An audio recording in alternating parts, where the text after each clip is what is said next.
یہ ملکہ برطانیہ کا دیا ہوا اسلام ہے۔ اللہ اور اللہ کے رسول کا عطا کردہ جو دین ہے وہ یہ ہے کہ جو نبی پاک صلی اللہ علیہ وسلم کی بات کو صرف اس وجہ سے چھوڑ دے کہ میرے حق میں فیصلہ نہیں ہوا، وہ باہر نکل کے کہے کہ عمر میں نے تجھ سے فیصلہ کروانا ہے، تو حضرت عمر اس کی گردن اتار دیں۔ رب جناب عمر کی تائید اور صداقت میں آیت نازل کرتا ہے کہ محبوب یہ اس وقت تک کوئی مومن ہو ہی نہیں سکتا جب تک وہ آپ کے فیصلے کو حتمی فیصلہ نہ مان لے۔ پچھلی آیت مقدسہ دیکھیں جی ذرا، وَلَا يَحْسَبَنَّ الَّذِينَ يَبْخَلُونَ بِمَا آتَاهُمُ اللَّهُ مِنْ فَضْلِهِ هُوَ خَيْرًا لَهُمْ۔ بخل کی ممانعت اللہ تعالیٰ نے پچھلی آیت مقدسہ میں بیان فرمائی تھی۔ بخل کنجوسی کو کہا جاتا ہے، یعنی جس مال کو خرچ کرنے کا حکم ہو اور جس مال کو جمع نہ کرنے کا حکم ہو، اس مال کو روکے رکھنا، جمع کیے رکھنا۔ گویا پچھلی آیت مقدسہ میں اللہ رب العالمین نے مسلمانوں کو اپنے مال اور جان کے ساتھ جہاد کرنے کا حکم ارشاد فرمایا۔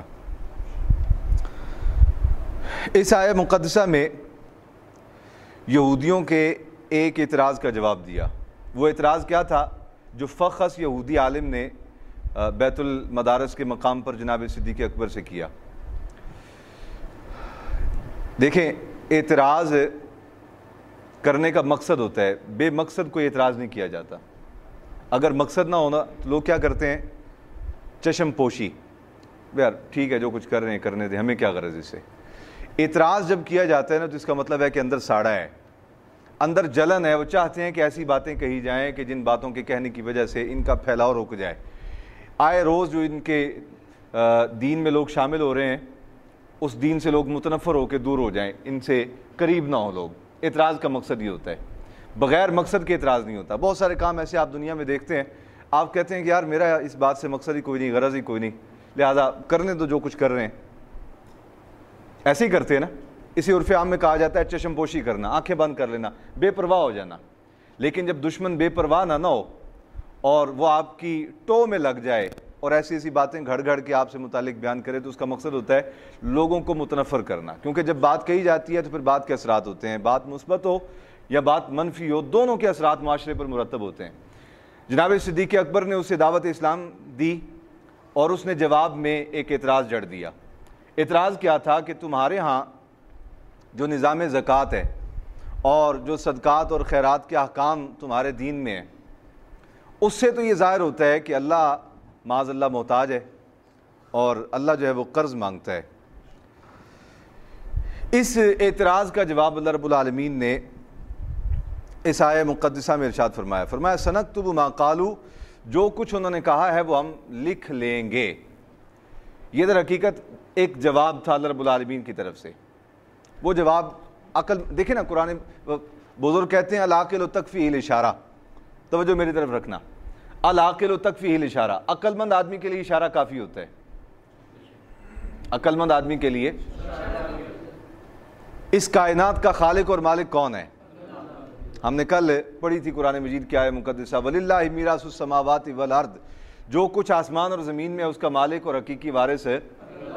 اللہ کی ذات ہے، اور اللہ ہی اس کا حقیقی مالک اور وارث ہے۔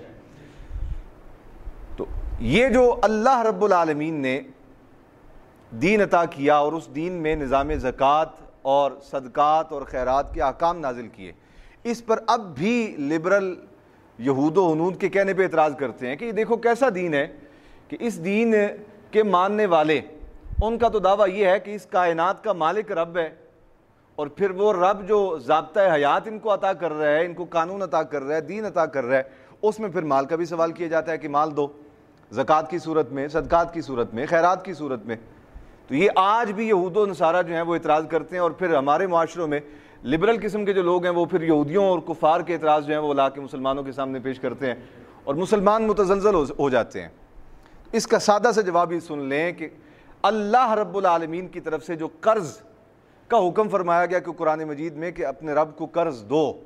اس سے مراد ہرگز یہ نہیں، جیسے میں نے پہلے کہا کہ اپنے رب کو مال پیش کرنا ہے، اس سے مراد یہ ہے کہ معاشرے کے جو صاحب ثروت لوگ ہیں، مالدار،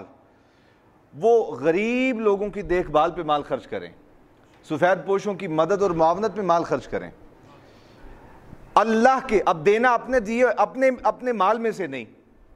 تصور کو سمجھیں، اللہ کے دیے ہوئے میں سے، معاشرے کے جو صاحب ثروت لوگ ہیں وہ اللہ کے دیے ہوئے میں سے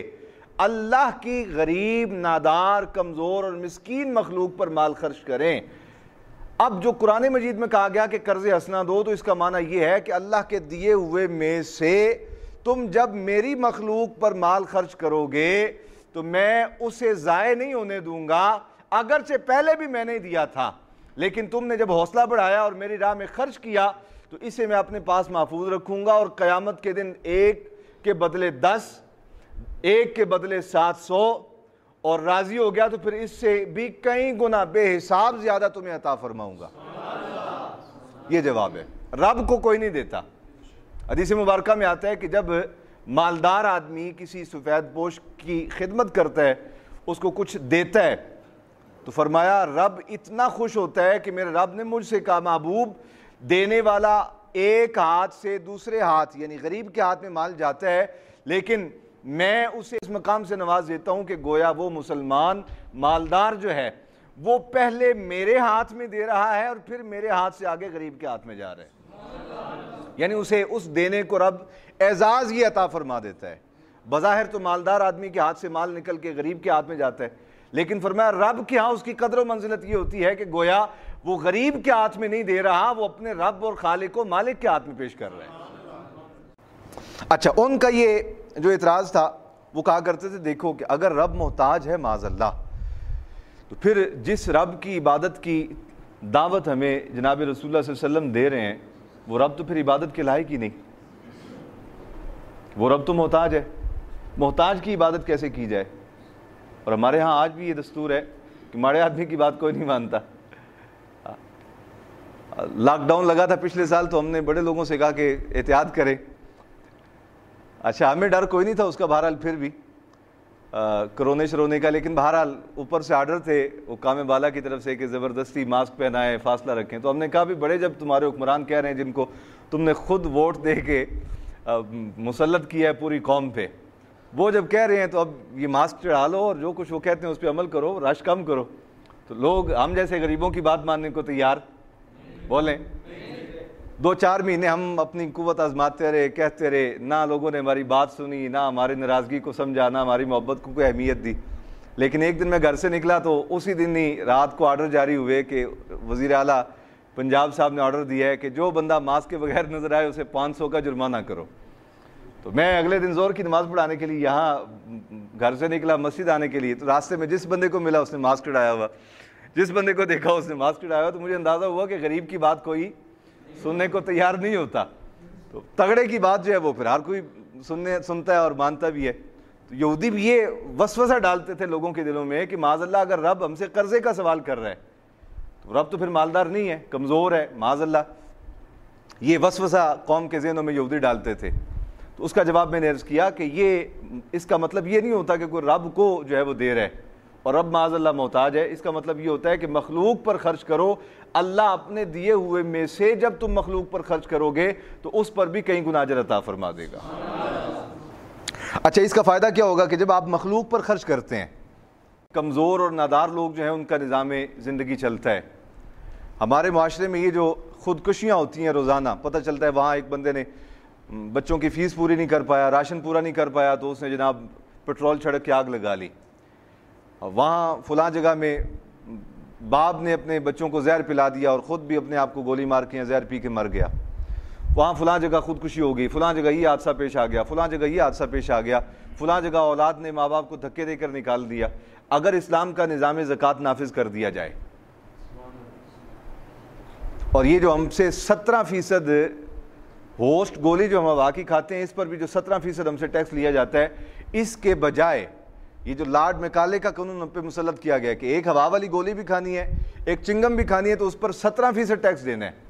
یہ لارڈ میکالے کا قانون ختم کر کے رسول اللہ صلی اللہ علیہ وسلم کا عطا کردہ قانون نافذ کیا جائے اور 17% کے بجائے صرف 2.5% زکوٰۃ ہم سے حکماً حکومت وصول کرے، میں اللہ اور اس کے رسول کی عزت و جلال کی قسم کھا کر کہتا ہوں کہ 17% سے تو ہزار ہاں خودکشیاں 70 سالوں میں ہم دیکھ چکے، لیکن جب رسول اللہ کا دین اور رسول اللہ کا نظام نافذ کر دیا گیا نظام زکوٰۃ کی صورت میں، تو میں ایمان اور یقین کی بنیاد پر کہتا ہوں کہ ایک بھی خودکشی نہیں ہوگی۔ اس پر دلیل کیا؟ اس پر دلیل تاریخ اسلام کی 1400 سالہ تاریخ ہے کہ جب مسلم حکمرانوں نے رسول اللہ صلی اللہ علیہ وسلم کا دین نافذ کیا تو اس کی برکت سے حالات یہ بن گئے کہ کہیں چینا جھپٹیاں تھیں، کہیں مال کی لوٹ کھسوٹ تھی، اور جب اسلام کا نظام نافذ کیا گیا تو اس کی برکت یہ ہوئی کہ لوگ مال ہاتھوں میں لیے پھرتے ہیں، کوئی لینے والا نظر ہی نہیں آتا۔ آج سے عمر بن عبدالعزیز کی حکومت، دور حکومت اس کی زندہ مثال، اور جناب علی مرتضیٰ، جناب عثمان غنی، جناب سیدنا فاروق اعظم رضی اللہ تعالیٰ عنہ، جناب صدیق اکبر کا دور حکومت اس بات پر شاہد ہے کہ جب اللہ اور اللہ کے رسول کے دین کو نافذ کیا گیا اس کی برکت یہ ہوئی، لینے والے ختم ہو گئے، دینے والے بڑھتے چلے گئے۔ اور جب اللہ اس کے رسول سے منہ موڑا گیا تو اب حالات یہ بن گئے۔ ابھی 2-3 دن پہلے ہمارے یہاں ایک قریب مسجد ہے حسن روڈ پر، عشاء کی نماز کے وقت مجھے کل آصف یعقوب صاحب نے آگاہ کیا، میں نے تحقیق کی تو پتہ چلا کہ عشاء کی نماز کے وقت کچھ لوگ آئے مسجد میں، آ کے انہوں نے وضو کیا، مسجد میں نماز میں شامل ہو گئے۔ جب سلام پھیرا تو انہوں نے بندوقیں نکالی، انہوں نے نمازیوں سے کہا جو کچھ ہے وہ نکال کے یہاں رکھو۔ لاڈ میں کالے کا قانون جب تک پاکستان پر رہے گا حالات ایسے ہی رہیں گے۔ مسجدوں میں سے جوتیاں چوری ہو جانا، یہ چھوٹے موٹے معاملات تو ہم سنتے تھے، لیکن ایسا میں نے اپنی زندگی میں آج تک نہیں سنا، اس قدر بدترین حالات میں نے اپنی زندگی میں آج تک نہیں دیکھے کہ چور ڈاکو آئیں آ کے جماعت میں شامل ہو جائیں، اور جماعت جب ختم ہو تو وہ گنے نکال لیں اور امام صاحب اور سارے نمازیوں سے کہیں جو کچھ ہے یہاں نکال کے رکھ دو۔ یہ میری دانش میں اور میرے علم میں پہلی مرتبہ ایسا واقعہ پیش آیا ہے، یہ پہلا واقعہ ہے کہ حالات یہاں تک پہنچ گئے۔ لیکن وہ کام بالا اب بھی کہتے ہیں کہ بڑی خوشحالی ہے۔ کل میں ایک کسی صاحب بہادر کو سن رہا تھا، وہ کسی نیوز چینل پہ بیٹھے کہہ رہے تھے یہ جو جھگیوں والے ہیں نا ان کو اٹھا کے جیلوں میں ڈالا جائے، یہ جو غریب سڑکوں پہ آ کے کہتے ہیں کہ بھوکے مر گئے، پیاسے مر گئے، کھانے کے لیے کچھ نہیں، ان کو اٹھا کے جیلوں میں ڈالیں اور ان کی لتر پریڈ کریں۔ انہوں نے حکومت کو بدنام کر رکھا ہے۔ ایک وزیر صاحب یہ بات کہہ رہے تھے، قربان جانے کو دل نہیں کرتا اس قوم کا؟ کیوں جی؟ اس قوم کا قربان جانے کو دل نہیں کرتا ایسی حکومت پہ؟ کہتے ہیں غریبوں کو اٹھا کے جیل میں ڈالو۔ اور ایک مہربان پہلے آیا تھا جس کی آج بھی قوم احسان مند ہے، وہ کہتے تھے غریب ختم کر دیں گے، غریب ختم کر دیں گے۔ اللہ اکبر۔ بھائی سارے کے سارے مسائل کا حل وہ ہے جو قرآن نے بیان کیا، اور وہ کیا ہے کہ کسی کالے گورے کا قانون نہیں، اس کائنات کے خالق اور مالک کے قانون کی طرف آؤ، برکت ہی برکت ہو جائے گی۔ سنکتب ما قالوا وقتلهم الانبیاء بغیر حق، فرمایا ان قریب ہم لکھ لیں گے جو کچھ انہوں نے کہا۔ وہ کیا کہا تھا؟ انہوں نے کہا تھا کہ اللہ معاذ اللہ فقیر ہے اور ہم مالدار ہیں، غنی ہیں۔ اور دوسری بات وقتلهم الانبیاء بغیر حق، اس وقت مکالمہ کیا ہوا تھا کہ انہوں نے کہا کہ معاذ اللہ اللہ فقیر ہے اور ہم غنی ہیں۔ اتنی بات لکھی جانی چاہیے نا، لیکن یہاں قرآن مجید میں صرف اتنی بات نہیں بلکہ فرمایا گیا سنکتب ما قالوا، ہم لکھ لیں گے ان قریب جو کچھ انہوں نے کہا، وقتلهم الانبیاء بغیر حق،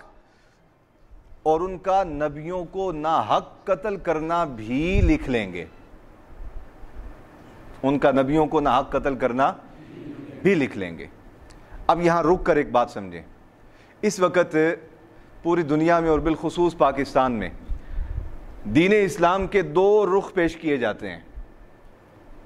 ایک تصور، ایک دین اسلام کا چہرہ اور ایک دین اسلام کا رخ وہ ہے جو انگریز کے کہنے پہ خونی لبرل جو ہے نا وہ پاکستان میں بیان کرتے ہیں کہ اسلام یہ ہے، انگریز کے کہنے پہ۔ این جی اوز آپ دیکھتے ہیں وہ اربوں کھربوں روپے دیتی ہیں اور وہ اسلام بیان کرواتی ہیں۔ ایک رخ اسلام کا وہ ہے جو یہ لبرل قسم کے لوگ بیان کرتے ہیں، وہ کیا ہے کہ کافر دشمن جو کچھ مرضی کہہ دے آپ نے جواب میں اسے کچھ نہیں کہنا، یہی آپ سنتے ہیں۔ کبھی کوئی بات ہو جائے تو فوری طور پہ کہا جاتا ہے جی اسلام تو کسی کو کچھ کہنے کی اجازت ہی نہیں دیتا، اسلام تو منع کرتا ہے۔ اور اگر کوئی ان کے رد میں، یعنی کفار کے رد میں اگر کوئی بندہ تقریر کر دے، کوئی سخت بات کہہ دے تو فوری طور پہ ایک شور و غل اٹھ جاتا ہے سوشل میڈیا پہ، اور وہ عجیب و غریب چہرے ہمیں دکھائی دیتے ہیں سوشل میڈیا پہ جو کہہ رہے ہوتے ہیں جی یہ تو شدت پسندی ہے۔ یہ تو بنیاد پرستی ہے، یہ تو جناب متشدد مولوی لوگ ہیں، ملا ازم ہے، سنتے ہیں نا آپ لوگ۔ ایک یہ تصور ہے اسلام کا چہرہ جو یہ لبرلزم پیش کر رہے ہیں، ایک تصور اسلام کا وہ ہے جو اللہ نے اپنے پاک کلام قرآن مجید میں بیان کیا ہے۔ وہ کیا؟ اس کو سمجھ لیں۔ اعتراض کرنے والے کے اعتراض کا جواب دینا۔ آپ کو یاد ہوگا کسی زمانے میں مسٹر اوباما نے کہا تھا کہ ہم مکہ اور مدینہ پر چڑھائی کریں گے۔ غالباً یہ مسٹر اوباما نے کہا تھا یا کسی اور امریکی صدر نے، حال ہی میں کسی بدبخت امریکی صدر نے یہ بات کی تھی کہ ہم مکہ اور مدینہ پر چڑھائی کریں گے۔ یاد ہے آپ کو؟ وہ تسی ایڈے غیر سیاسی ہو، اخبار بھی نہیں پڑھتے، ٹی وی بھی کوئی نہیں دیکھتے۔ یہ حال ہی میں ایک امریکی صدر نے یہ بات کی۔ اس کے مد مقابل یہاں پھر جو دینی غیرت رکھتے تھے، اہمیت رکھتے تھے، انہوں نے بہت سخت ان کو جواب دینے کی کوشش کی اور جواب دیا بھی۔ اب جب یہاں سے جواب دیا جانے لگا تو کہا گیا کہ یہ پاکستان جو ہے وہ ملا ازم کی طرف جا رہا ہے، دہشت گردی کی طرف جا رہے ہیں، انتہا پسندی کی طرف جا رہے ہیں، ان کو اٹھاؤ جیلوں میں ڈالو، ان کو جناب تشدد کرو، ان کے لوگ قتل کر دو، ان کو جناب نامعلوم بنا دو، بہت کچھ جو کچھ ظلم ڈھا سکتے تھے ڈھائے گئے۔ یہ سارا کچھ دیکھا آپ نے کہ نہیں دیکھا؟ آپ نے ایک آسیہ ملونہ کی خاطر 60,000 علماء کو جیلوں میں جاتے دیکھا ہے کہ نہیں دیکھا؟ یار اسرا نے دب کے جواب دیا، دیکھا ہے نا؟ ابھی حال ہی میں جو کچھ ہوا وہ بھی سارا کچھ آپ دیکھ رہے ہیں۔ ایک تصور وہ ہے جو لبرلزم والے پیش کرتے ہیں یہود و ہنود کے کہنے پہ، وہ یہ ہے کہ جو کچھ کوئی مرضی کر جائے، دشمن ظلم کر جائے، ظلم کے پہاڑ توڑ جائے، آپ نے جواب نہیں دینا۔ اگر آپ نے جواب دیا تو آپ معاذ اللہ دہشت گرد ہو جائیں گے، آپ ملا ازم کے قائل ہو جائیں گے، آپ جناب انتہا پسند ہو جائیں گے، بنیاد پرست، آپ کو جو ہے وہ دہشت گرد ڈکلیئر کر کے آپ کے ویزے کینسل کر دیے جائیں گے، ہر شے آپ پہ بند کر دی جائے گی۔ ایک تصور یہ، اور ایک تصور یہ۔ وہ کیا اسلام نے جو عطا فرمایا وہ کیا کہ جب اعتراض کرنے والا دشمن، دیکھیں اپنا تو اعتراض کرتا نہیں، غیر ہی اعتراض کرتے ہیں، دشمن ہی اعتراض کرتے ہیں، تو جب اعتراض کرنے والا اعتراض کرے تو اس کے اعتراض کا نہ صرف جواب دیا جائے بلکہ اس پہ چڑھائی کی جائے۔ کتنی چڑھائی کی جائے کہ وہ ساکت ہو جائے کہ میرے ساتھ ہو کیا گیا ہے۔ آپ بات سمجھ رہے ہیں کہ نہیں؟ یعنی اتنی چڑھائی کی جائے اس پہ کہ اس کو ہوش آ جائے، جیسے ہمارے کشمیر پہ چڑھائی کی گئی، اور ابھی حال ہی میں ابھی نندن صاحب ایک طیارہ لے کے آئے تھے پاکستان میں، اس کا جواب صرف اتنا ہی نہیں تھا کہ اس کو نیچے اتار کے اس کو گرفتار کر کے چائے پلا کے واپس بھیج دی جاتی، اس کا حل قرآن و حدیث نے جو پیش کیا تھا وہ یہ تھا کہ ان پر کم از کم اتنی چڑھائی ضرور کی جاتی کہ ان کی آنکھیں اور کان کھل جاتے۔ بھائی اگر ہم گئے ہیں تو پھر اگلے بھی آ گئے ہیں۔ کیا خیال ہے؟ میں بات صحیح کہہ رہا ہوں تو آپ کو تصدیق کرنی چاہیے۔ اب دیکھیں قرآن و حدیث اور اسلام نے جو تصور پیش کیا وہ یہ کہ جب اعتراض کرنے والا اعتراض کرے تو اس کے اعتراض کا جواب دیا جائے،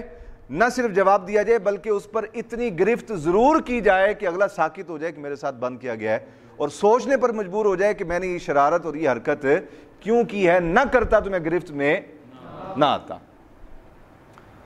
اس یہودی عالم نے جناب صدیق اکبر کے سامنے کیا کہا تھا کہ معاذ اللہ ثم معاذ اللہ، تمہارا رب جو ہے وہ فقیر ہے اور ہم غنی ہیں اور ہم اس سے بے نیاز ہیں، ہمیں اس کی کوئی حاجت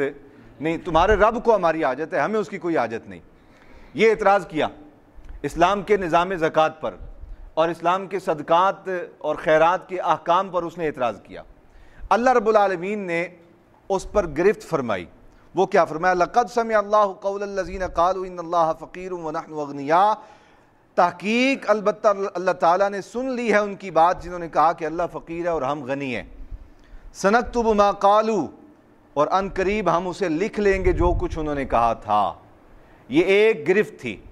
اس گرفت پر پھر دندان شکن جواب آیا رب کی طرف سے ان کے لیے۔ وہ کیا فرمایا؟ وَقَتْلَهُمُ الْأَنْبِيَاءَ بِغَيْرِ حق،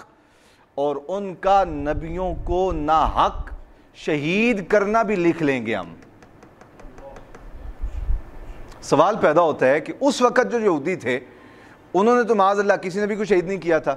اس لیے کہ انبیاء میں سے سرکار سے پہلے جو نبی اور رسول مبعوث ہوئے ہیں ان کا نام ہے حضرت عیسیٰ علیہ السلام، اور مستند روایات کے مطابق تقریباً 6 صدیوں کا فرق ہے، 600 سال کا فرق ہے جناب حضرت عیسیٰ علیہ السلام اور آقا علیہ السلام کے زمانہ مبارکہ میں۔